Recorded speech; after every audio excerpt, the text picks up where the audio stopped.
going back to 9/11, right? Because they were barely above 500, and then they rattle off all these wins in a row. Charlie, how would you describe what you saw from the Cardinals over the last 2.5 weeks? Yeah, it's easy to say unbelievable, and that's a big cliche, but it really is if you look at where the Cardinals were for the majority of this season. Now, they were pretty good for the first about 6 weeks of the season, okay? But then they had an awful June. They had injuries to Jack Flaherty, Miles Michaelis, and they didn't do anything to address the pitching until the trade deadline. And we'll get to that because a lot of people thought they didn't even address the pitching, and some of the guys they got have ended up being incredible. But 5 months into the season, the Cardinals are basically a 500 team, which is why we all kind of laugh now. Adam Wainwright actually had a funny quote last night saying that Fangraphs said they had a negative 400% chance of making the postseason. I think the actual number was something like 3% or 2.7, and this is just 3-4 weeks ago.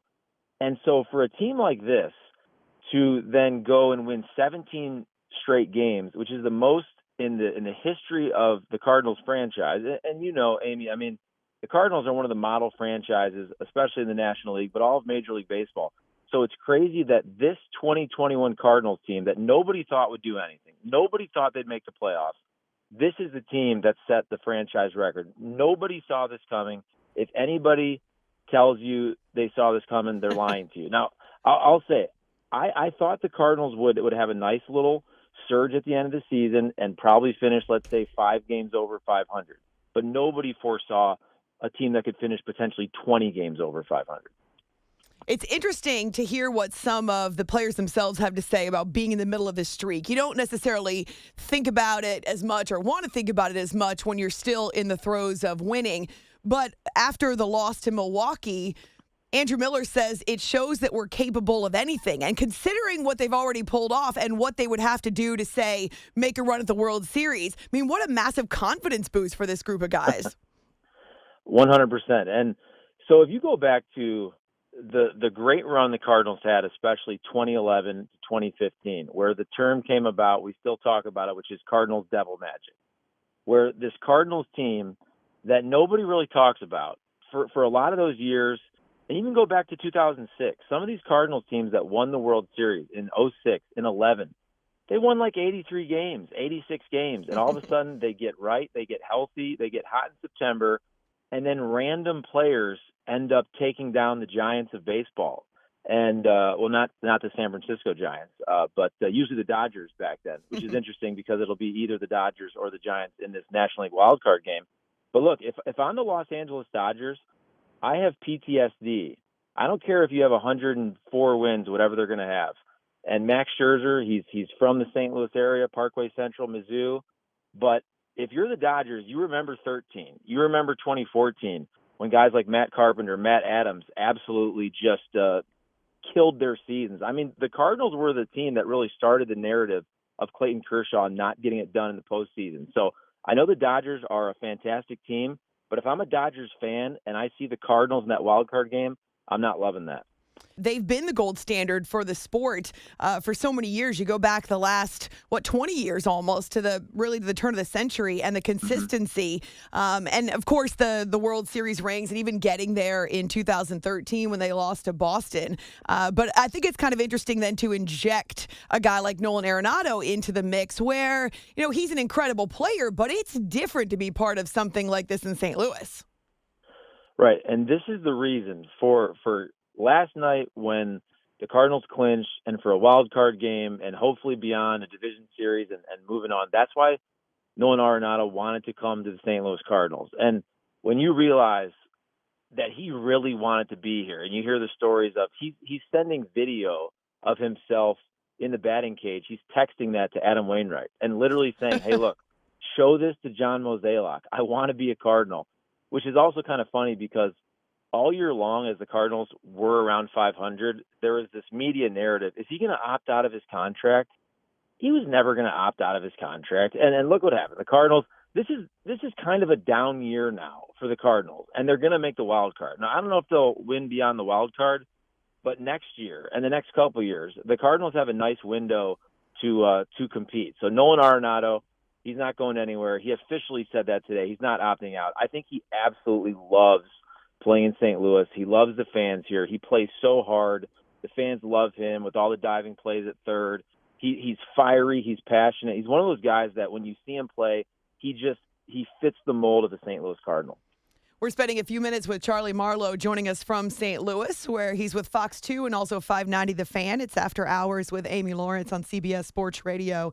What about their pitching staff? Who will start that one-game wild card?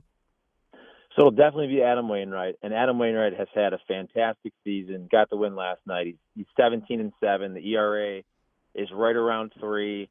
He's over 200 innings, and this is a guy who's already turned 40 years old. Now, if you go back to earlier in the year, Jack Flaherty was pitching really, really well the first month and a half, couple months before he got hurt, and he pitched out of the bullpen tonight. So he had a scoreless inning, walked a guy, allowed a hit, struck a batter out, but he's not even close to being ready to start a game. And we'll see, because I don't know if he's able to bounce back and how often he could actually pitch if he's only able to pitch one inning. So it'll definitely be Adam Wainwright. You got to think John Lester's their number 2 starter, so would potentially be the first starter if they get to an NLDS. But you got to have all the confidence in the world in Adam Wainwright. I know he doesn't throw 95, 98 miles an hour anymore, but he's savvy, he's crafty, he's a veteran. He still has one of the best pitches in baseball with that curveball, and he just knows how to attack hitters. So Adam Wainwright will get the ball, and then the Cardinals now have a pretty solid bullpen where for the first half of the season, you had Alex Reyes, the all-star closer. He's now fallen out of favor, but Gio Gallegos has been amazing ever since he's been a Cardinal, and he's now the closer. You got Genesis Cabrera from the left side. And then Luis Garcia, we all yawned when the Cardinals acquired him. He's been unbelievable. And from the left side, another guy that you had to Google when the Cardinals got him, TJ McFarland, he's been this lefty out of the pen that gets a double play every time he goes out there. So now you have 4 or 5 options. You're feeling pretty good about that, especially in a one-game do or die. I can't help it. I am mesmerized by the Wainwright story and really the arc of his career. There was some talk that he would retire because of the injuries that he had to deal with. He turned 40 in August, and every time I see him now, there's just this calm, this quiet smile on his face. What has he had to say about this resurgent season? Yeah, and he's actually been pretty good for the last couple of years. You have to go back 3-4 years. I believe it was a game in San Diego where, and this is 3-4 years ago, but you watched Adam Wainwright where he couldn't throw the ball over about 82 miles an hour. And he walked off the mound that day, and even on the broadcast, they were kind of, without saying it, that could be the last time you see Adam Wainwright. He wasn't healthy. He wasn't right. He built his arm back up where, again, he's not throwing 95. He's 40 years old. He's going to throw 90 miles per hour. But he knows how to pitch. He got right. He uses the curveball more because it's such a fantastic pitch. And then he can almost throw a cutter now as his fastball. So he's basically just, redone the way he pitches. And Adam Wainwright I always say this, he's a top 5 human. He's one of the best people you will ever meet in your entire life. If you talk to Adam Wainwright, you'll feel worse about yourself. And I only say that because, he's perfect. He has, 5 kids. He raises them perfectly. They just adopted a son. Aww. In his off season, he goes and builds wells and hospitals in third world countries. I mean, he does so much for charity. He's just such an ambassador for baseball. He's literally the perfect human. We laugh on the radio all the time that we talk about Adam Wainwright. Can you please find something wrong with him? And you really can't. It is cool to be able to have a guy who spent his entire career with the Cardinals as well, and he's so beloved. And then you think about Yadier Molina, another holdover from, I guess you could call it the previous era when they were winning those World Series. It's neat to have the mix of the veterans, the guys who, again, they understand the tradition and what it means to play for the St. Louis Cardinals and wear that uniform, but also guys that kind of inject life and energy and youth into the lineup. Now then you think about if they take on the Dodgers, Charlie, they'll be taking on Albert Pujols. But the reception that he got when he returned, going back, a month ago or so, it was thundering. The ovation was amazing and certainly emotional. What will that be like to face him in the wild card? Yeah, I think at this point, it won't be as weird to face him. So Albert Pujols obviously was beloved, but when he left, fans here were really, really mad. And Oh, so he left after the 2011 season, and just because of the crazy scheduling of Major League Baseball, it wasn't until, I believe, 2019 that he actually came back and played at Busch Stadium as a member of the Angels. So it was about 8 years. At that point, time heals all wounds. People had forgiven him, and in these moments, Albert always finds a way to just own the moment. And he had a home run in that series. Of course, he comes back with the Dodgers this year. Again, he has a home run, his first at bat. yes. He hits one out. He just has a flair for the dramatic. So it would not surprise me one bit if in that wild card game, Albert's numbers, obviously against righties, they're not very good, but he's still a really good hitter. He's a legit offensive weapon against lefties, which why another one of the fun conspiracy theories is everybody wants Albert to come back next year. If the DH comes to the National League, they'd love to see Waino, Yachty, and Albert all play for the Cardinals and all, ride off into the sunset together. But yeah, it would not surprise me one bit if Albert Pujols got a pinch hit opportunity against a lefty in the wild card game and did some damage against the Cardinals. And that would be the one time that Cardinal fans would not root for him right now, because I'm telling you, a month ago, when Albert Pujols hit that homer against the Cardinals before the Cardinals had went on their 17-game winning streak, Cardinal fans wanted to see Albert hit a home run at Busch Stadium, even though he was wearing the Dodger blue. Of course, that's a moment that you can tell people about. I was there. Charlie Marlowe is with us from St. Louis, Fox 2 and 590 The Fan, and it's After Hours here on CBS Sports Radio. You mentioned the trade deadline and where they were even in early September, and so they were trying to survive injuries, and they were moving guys in and out of their lineup. At what point do you feel like it all clicked? Yeah, it's kind of boring, and the moves they made were boring because, I mentioned we all yawned when they got Wade LeBlanc, who is hurt now, but he stabilized the pitching staff for a good couple weeks. Guys like TJ McFarland, Luis Garcia, nobody was talking about these guys. They've stabilized the bullpen. And then you get J-Hap and John Lester, which, again, we all laughed at this basically. We were like, are you just making a move to pretend that you're trying when you're really not? And if you think about it, now, John Mozeliak, the Cardinals president of baseball operations, I don't think he foresaw any of this coming. But the reason he made those moves made a lot of sense, and here's why. So the Cardinals had a couple young pitchers. You had John Gant, who couldn't make it out of the fifth inning, even though he's pretty good. You had Johan Oviedo and Jake Woodford, and Woodford has now been pretty good since coming back. But those guys were young.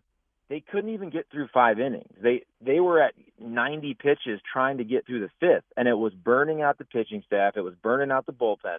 So even though at the time you get J-Hap, whose ERA was approaching 7 with the Twins, and Lester's was around 5 with the Nationals, you bring in a couple of veterans that at least can go out there and pitch at least 5 or 6 innings and not just absolutely burn out your bullpen.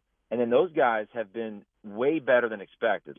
Lester has been fantastic lately, and Hap was pretty good early on.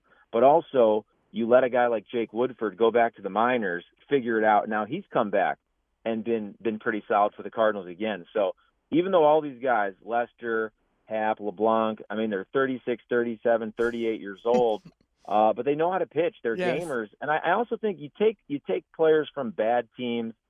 Nothing's fun when you're losing. You're 30 games below 500.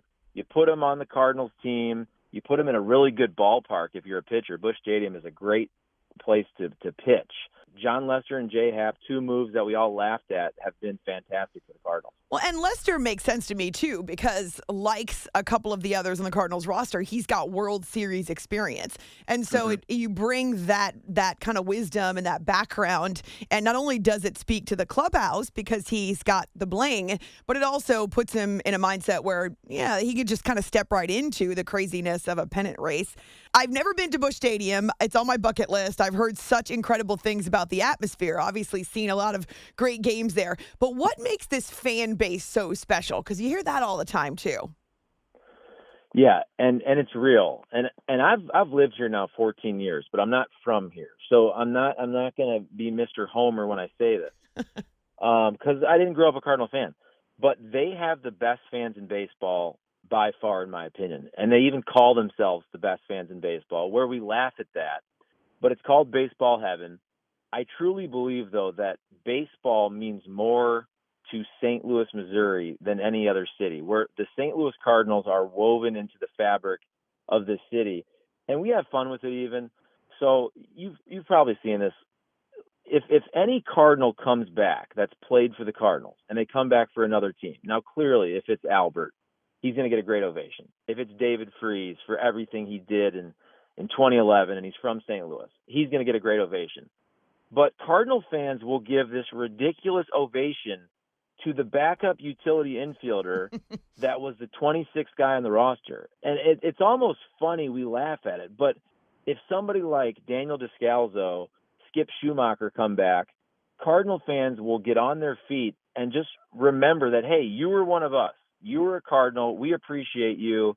And I think the players get that. I mean, when players come here, whether it's a Paul Goldschmidt, Nolan Arenado, you can go back to Matt Holliday, Lance Berkman, going back several years, they all said, man, they really appreciated when they were a visiting player how the Cardinal fans would cheer for them, even if they're in the other uniform, if they make a great play. They really appreciate baseball.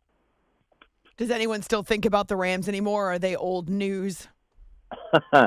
Well, it's funny you asked that because the big story now is this lawsuit. So you have the city of St. Louis suing the Rams and the NFL, and that's a big story where you could have a settlement and you could potentially have a trial where, you know, the Rams owner, Stan Kroenke, and Kevin Demoff, the Rams chief operating officer, Roger Goodell, Jerry Jones, all these guys are involved in this suit. They've already been deposed. So that's actually a huge story in St. Louis. Rams fans in St. Louis are very ticked off. They realize that the Rams did go back to L.A. where they came from, but they didn't like the way it happened. Right. You know, the powers that be, Kevin Demoff, he said a lot of things that weren't true. He said a lot of things where after the fact you realize that behind closed doors, this was basically a done deal, that the NFL was going to move the Rams to Los Angeles and St. Louis never had a chance. So there was a big dog and pony show basically where St. Louis put together a stadium project. They tried to keep the team. They had a bunch of people spend millions of dollars to get the land, to get the sponsors. I mean, there was all the renderings of the stadium. So that's a very interesting story, especially if there's a trial coming up in January. Well, and the Blues won a Stanley Cup before the Rams won a Super Bowl. Oh, yeah. All right, so you can find Charlie on Twitter at @CharlieMarlowe_, and he is in St. Louis talking sports on Fox 2 and also 590 The Fan. Plenty to talk about these days around the Cardinals. We appreciate a couple of minutes. This was fun. Thank you. Yeah, it was a great time. Thanks, Amy. Appreciate it.